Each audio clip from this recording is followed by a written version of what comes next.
Gautam Buddha, also known as Shakyamuni, was one of the greatest spiritual masters of India. Dedicated to spreading the teachings of knowledge and compassion, his life was a journey of self-realization and self-knowledge.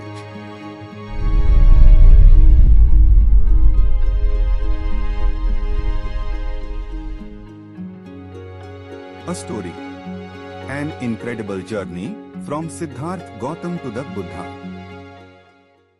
Despite being a prince, Siddharth Gautam was born under the open sky, in the lap of Mother Nature under a tree. But he had no interest in material pleasures. He wanted to know the deepest secrets of life. One night, Siddharth came out of the palace and saw the world. He saw suffering, pain and death. He was deeply saddened by this scene and resolved to find solutions to these problems. He studied the Vedas, Upanishads and received lessons from teachers to gain knowledge. However, he could not find the answer to the basic question of life: what is the cause of suffering and how can one get rid of it? This curiosity began to bother him even more. Finally, he decided to sacrifice his palace, his family, everything in search of truth. After leaving home, Siddharth Gautam wandered in search of knowledge. He met many ascetics and monks, practiced harsh austerities, and studied various philosophies. However, he still could not find the ultimate truth he was seeking for.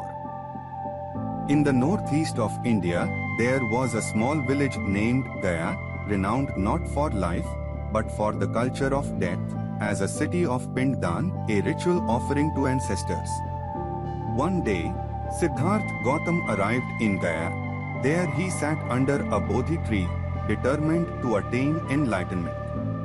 For days and nights, he meditated, unwavering in his resolve. Finally, on a full moon night of Vaishakh Purnima, he attained enlightenment and became the Buddha. That place is known as Bodh Gaya thereafter. After his enlightenment, the Buddha travelled from Varanasi to Sarnath. In Sarnath, he delivered his first sermon, sharing his profound insights with the world. At the age of 60, Lord Buddha decided to appoint an attendant, a close disciple. He offered all the monks the opportunity to become his attendant. All the monks eagerly stood up to become the attendant, but one person remained seated. His name was Ananda. Lord Buddha asked Ananda if he wanted to be the attendant. Ananda replied that he could be Lord Buddha's attendant, but he had some conditions. The first condition was that if anyone invited Ananda for a meal and Ananda accepted, Lord Buddha would also accept that invitation. The second condition was that Lord Buddha would not offer Ananda food from his own meal. The third condition was that Lord Buddha would not take Ananda to places where he would receive meal invitations. The fourth condition was that Lord Buddha would not give Ananda the best food. The fifth condition was that Ananda would wear the clothes he received after begging for alms. Lord Buddha accepted all of Ananda's conditions with a smile. This story reflects the unique bond between Lord Buddha and Ananda. Ananda was a devoted attendant of Lord Buddha and had no desire for material pleasures. Ananda's conditions ensured that no one would be jealous and think that he had done this work to be with Lord Buddha. The Buddha's life journey spanned from the middle and lower Ganges region, extending to Mithila and Nepal. He travelled extensively, sharing his wisdom and teachings with all who encountered him. Except during the Chaturmas, 4-month rainy season, where he would observe the rains. One rains retreat was in Veluva village, also known as Varshavas, was located on the outskirts of Vaishali, which marked the beginning of the Buddha's final journey. Revitalized and resolute, the Buddha embarked on the next leg, reaching Kapala shrine. Aware that his passing would be a profound loss for the world, especially his disciples, the Buddha took this opportunity to prepare them for his imminent departure.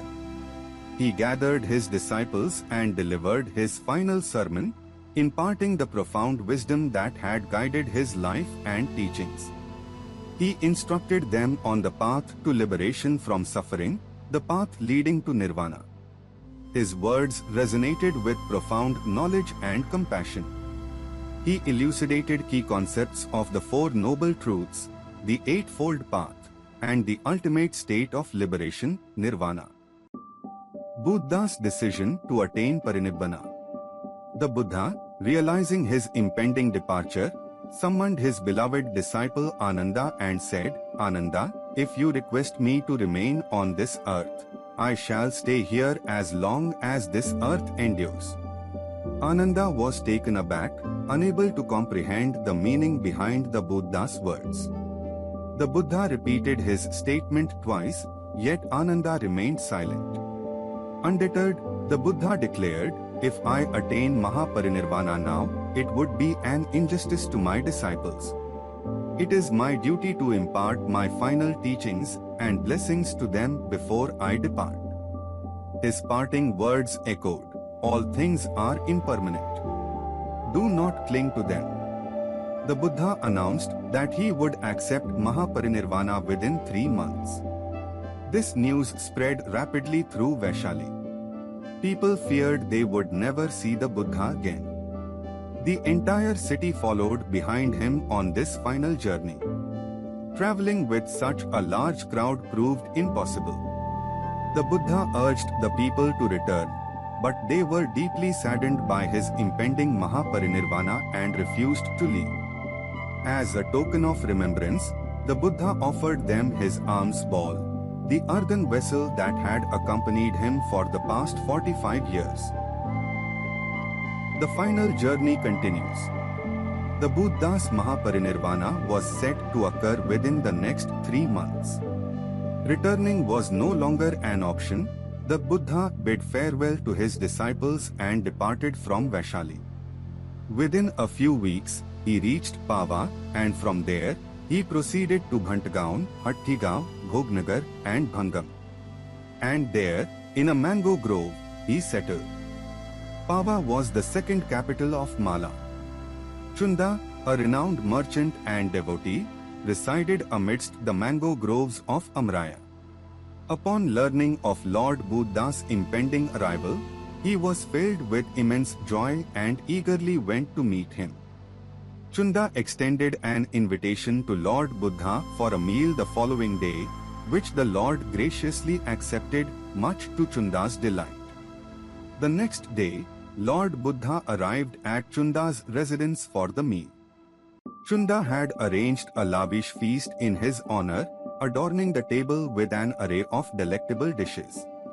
Lord Buddha sampled each dish, yet he consumed only a modest quantity of food. As he partook of the meal, he realized that this very meal would mark his Mahaparinirvana, his ultimate liberation from the cycle of rebirth. Summoning Chunda, the merchant who had offered him the final meal before his Mahaparinirvana, the Buddha spoke with a gentle voice. "Chunda, you have become even more dearer to me than before." Chunda, overwhelmed with humility and devotion, inquired, "Lord Buddha, what can I do for you?" The Buddha replied, "In my life, 2 meals have held immense significance. The first was offered to me by Sujata, which played a pivotal role in my attainment of enlightenment. And the second is yours, which is aiding me in my journey towards Mahaparinirvana." As the sun began to set, casting long shadows across the landscape, Lord Buddha and his companions reached Kushinagar, their final destination. The Buddha, weary from his journey, instructed his disciples to find a suitable resting place for the night. The announcement of Mahaparinirvana. Under the tranquil embrace of the night sky, Lord Buddha summoned his beloved disciple, Ananda, and entrusted him with a solemn task: inform the rulers of Kushinagar that the Buddha is about to enter Mahaparinirvana. Ananda's heart sunk as he carried out the Buddha's command. The news spread like wildfire, disrupting the slumber of the city and stirring a wave of apprehension and grief among the populace. As the first rays of dawn pierced the darkness, a multitude of people, drawn by the impending momentous occasion, converged upon the grove of Sala trees where Lord Buddha was resting. With hushed voices and heavy hearts, they awaited the unfolding of fate. The Buddha's serene repose. In the quietude of the grove, amidst the watchful eyes of his devoted followers, Lord Buddha lay serenely between two Sala trees. His body, bathed in an ethereal glow, exuded an aura of peace and tranquility. A gentle smile graced his lips, reflecting the profound wisdom and compassion that had defined his life. His head rested upon his right arm, a posture reminiscent of a very lion taking solace in repose. This was the Mahaparinirvana Mudra, an iconic pose that would forever be etched in the annals of Buddhist history, awaiting Mahakasyapa and the Buddha's final moments. As the Buddha's life neared its end, he expressed his desire to await the arrival of his esteemed disciple, Mahakasyapa, before entering Mahaparinirvana. Mahakasyapa, however, was not present in Kushinagar at the time. Just as the Buddha attained Mahaparinirvana, a sudden tremor shook the earth, followed by an eerie silence. As the stillness settled, a miraculous sight unfolded before the eyes of the assembled devotees. Flowers of exquisite beauty erupted from the Sala trees, enveloping the Buddha's earthly form. This extraordinary display of nature served as a poignant tribute to the departed enlightened one, a final farewell from the very earth that had borne witness to his extraordinary life. Public viewing and final respects. With a heavy heart, the Buddha's disciples decided to honor his final wish by placing his body on public display for 7 days. News of the Buddha's passing spread like wildfire, drawing countless mourners from far and wide to Kushinagar, eager to pay their last respects to the revered teacher. The city of Kushinagar, situated within the Mallas territory, had long been a bastion of Buddhist support and devotion. The Mallas, deeply affected by the Buddha's demise, joined the throngs of pilgrims in honoring his memory. Preparations for the final rites. Following the 7-day viewing period, the Buddha's disciples meticulously prepared his body for the final rites. A sandalwood pyre was constructed, its fragrant wood ready to receive the vessel that had once housed the enlightened one's spirit. The Buddha expressed his desire to await Mahakashyapa's arrival before entering Mahaparinirvana. News reached his disciples that Mahakashyapa, one of his most revered followers, was en route to Kushinagar with a retinue of 500 monks. Finally, after what seemed like an eternity, Mahakashyapa and his 500 monks emerged from the horizon, their hearts heavy with grief and anticipation. As Mahakashyapa prepared to ignite the pyre, an extraordinary event unfolded. The pyre burst into flames, seemingly of its own accord, even before Mahakashyapa had touched the torch. This miraculous occurrence served as a testament to the Buddha's extraordinary power and the profound impact he had on the world. Just as the flames engulfed the pyre, a sudden downpour erupted, sending torrents of rain upon the gathering. The rain, as if guided by an unseen hand, extinguished the flames, leaving the Buddha's body untouched. From the ashes of the pyre emerged precious relics, including 4 of the Buddha's teeth, 2 bones from his shoulder, and a collection of crystals.